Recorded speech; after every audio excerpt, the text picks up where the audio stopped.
বিভিন্ন ইসলামী অনুষ্ঠান অর্থাৎ মাহফিলকে কেন্দ্র করে পাড়া মহল্লা এবং বিভিন্ন হাট বাজারে চাঁদা তুলে মাহফিলের আয়োজন করে, এটা ইসলাম কতটুকু সমর্থন করে? ভাইরা আমার, আপনারা করছেন নি? কিরকম করছেন? ফিতা দিয়া? মাশাআল্লাহ মাশাআল্লাহ, এটা একটা মেসালি মাহফিল। এই মাহফিল এটা হয় নাই, আল্লাহ শুকর। আমাদের যখন আমরা মাহফিল করতাম, এখন তো মাহফিল করি না, যখন আমি মাহফিল করতাম আমার একটা ফর্ম ফিল আপ করতে হইতো। ওখানে 12-13টা শর্ত দেওয়া থাকতো, এর ভিতরে একটা হলো এইটা। আমরা লিখে দিতাম যে এই মাহফিলের টাকা কিভাবে জোগাড় হবে সেটা আমাদেরকে বোঝাতে হবে আগে। এরপরে এই রাস্তাঘাটে গণকালেকশন হবে কিনা এটা আমরা জানতে চাইতাম। যদি হয় সেই মাহফিলে আমরা যেতাম না।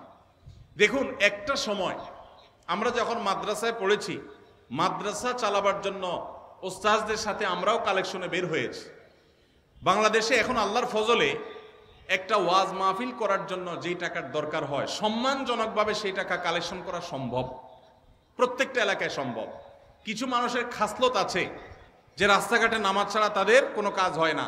মাদ্রাসা ছোট ছোট বাচ্চাদেরকে দিয়ে বা নিজেরা রাস্তাঘাটে গাড়ির গতি থামায়া আপনি মানুষের কাছ থেকে চাঁদাবাজি করছেন, এটা আল্লাহর দ্বীনকে অপমান করার শামিল।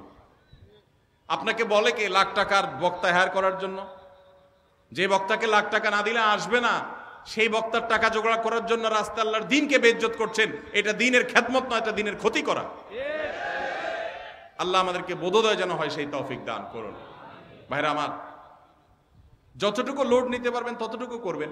কে বলেছে আল্লাহ? আমাদের দেশে কেউ মারা গেলে 40 বা জামাত খাওয়ানো হয়, এটা জায়েজ আছে কিনা? কে বলছে? ভাইরা আমার, অনেক মুখলিস, বাংলাদেশের সবচেয়ে শক্তিশালী বিদআত হলো এই বিদআত।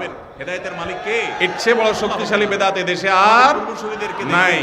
অনেক ঠিক ঠিক বলা মানুষ বহু লোক আছে জামাত খেয়ে বেড়ায়। কত মায়ের প্রেসের কথা আমরা বলি, হেদায়েত মানুষ এই বরগুনার জোয়ার হয়, হেদায়েত হয় না। আল্লাহ আমাদেরকে সেরকম মাহফিল করার তৌফিক নসিব করুন। আদর্শ মাহফিল করতে গিয়ে আল্লাহর দ্বীনকে কখনো বেইজ্জত করব না ইনশাআল্লাহ।